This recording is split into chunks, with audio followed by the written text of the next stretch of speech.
Hello and welcome back to the channel. I'm Alistair and today I'm going to be reviewing this rather beautiful looking running shoe called the Craft Pacer 2.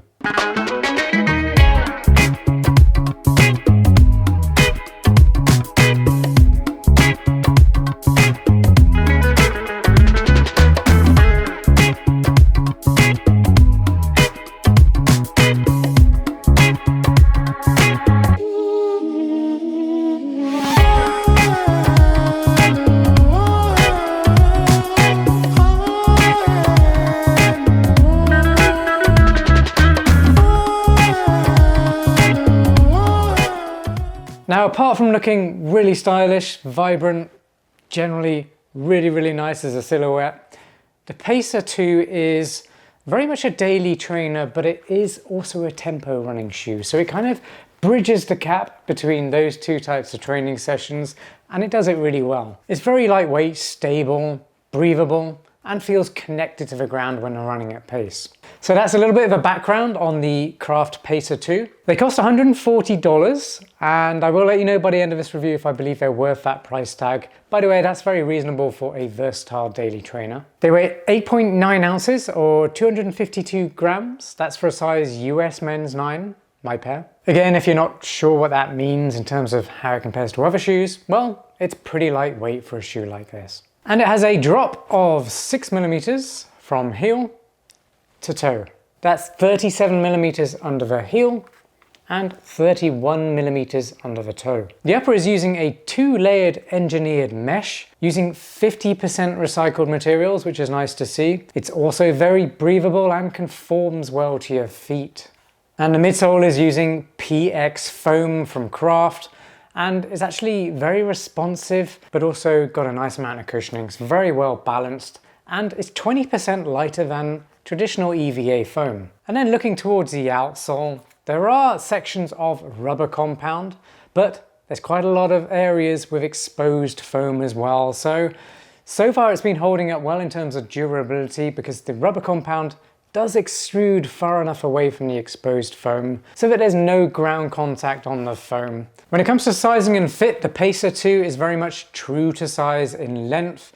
It has, I'd say, a medium width, but the toe box is very spacious and airy. So if you do have high volume feet or wide feet, then you're really going to enjoy how these fit. The upper is super breathable. So if you are going to be using these as tempo running shoes, you're likely going to be heating the shoe up inside because there's going to be a lot more movement, a lot more faster movement and more friction. So it's really good that there is breathability to let them vent out and keep your feet cool. The collars, heel counter and tongue are all nicely padded. Plenty of cushioning there to make it feel comfortable as it wraps around your foot. But these two have fairly high collar walls. So if you know you have low ankle bones, then these might not be for you because you might feel the walls, side walls here, touching the bottom of your ankles a little bit too much. I'd say I have averagely placed ankles and I do feel it a little bit. Now, granted, it does soften up over time, but if you are going to be walking in these or running at slower paces, you might notice that more than others. And then finally on fit, there's not a lot of arch support in here, so if you are a runner who does appreciate having arch support, just to help your form over longer distances or longer times out running, then you might want to swap out the insert here or maybe go with a different daily trainer.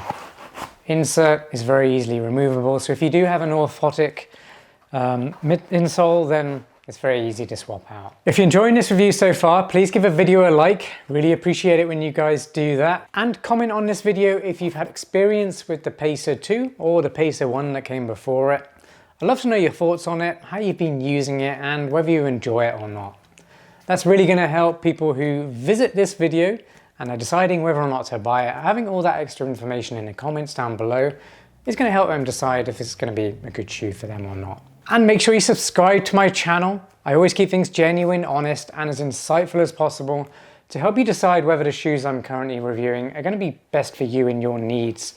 But if at any point I've missed something or you've got a question, drop it in the comments. I reply to everyone. And once you've subscribed, hit that notification bell. That'll let you know as soon as new videos drop. Moving on to the performance then. How does it perform on the run? What's the ride like? The PX foam is very lightweight, energetic and bouncy, and it performs really well all the way across the shoe. So it's got a 6mm drop in here, meaning it's not a hugely different across the shoe in terms of how much cushioning you're getting underfoot. So if you're a heel striker, don't expect that plush, super soft landing.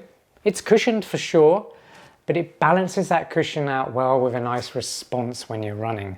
That's what makes this one a really versatile shoe. It makes it good for tempo running as well because you've got that responsiveness. No energy lost here. Going back to the wide base or the footprint underneath, that basically gives you more stability on the run. And if you are a heavier runner, you're going to notice this more. It kind of just helps support your gait and helps stop the shoe itself from rolling. The Pacer 2 feels really grounded as well because there's not a huge stack on here.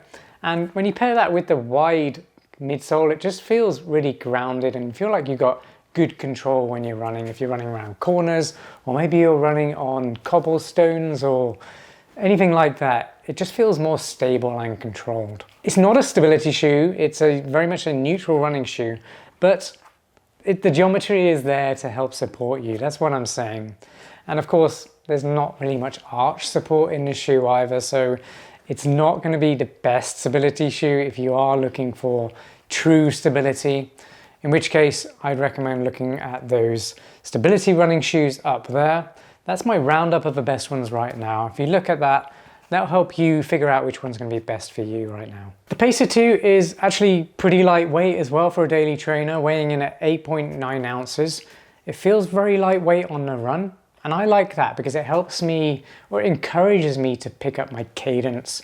It makes me feel more nimble on the run. And if you can increase your cadence, that's going to really help your form in the long run when you're running. So really like how it feels on the run in terms of weight and nimbleness. That said, the lack of arch support does mean it's not the best at long distance runs. I just feel like a little bit of added support under the arch would really help the gait and help correct you gently as you're running longer distances. That would be a very easy fix for the Pacer 3. And then finally, looking at the outsole, it has performed really well in wet and dry surfaces on asphalt and concrete, but I am going to be watching this because there's a lot of exposed foam. But once again, as I mentioned before, this rubber compound does extrude quite far past that foam, so it's going to be a while before you're ever going to make contact with the ground on this foam.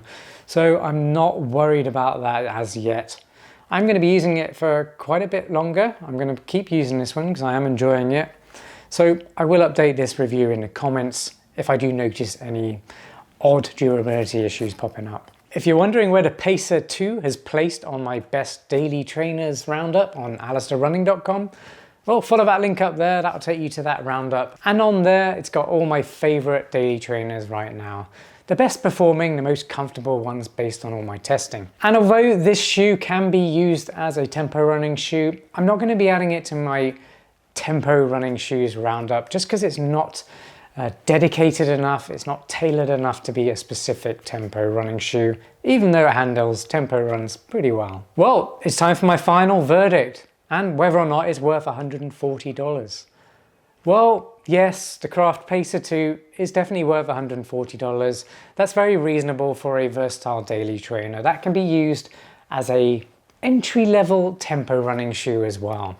So if you want one shoe to do most of your daily jogs, your recovery runs, but also step up into speed training workouts, then the Pacer 2 is that shoe. So for $140, yeah, you get good value for money there. I really hope you enjoyed this Pacer 2 review. If you did, remember, like the video and comment if you've got any questions. And of course, remember to subscribe to the channel for more running shoe reviews just like this one. Thanks again for watching, and I'll see you on the next review. Peace.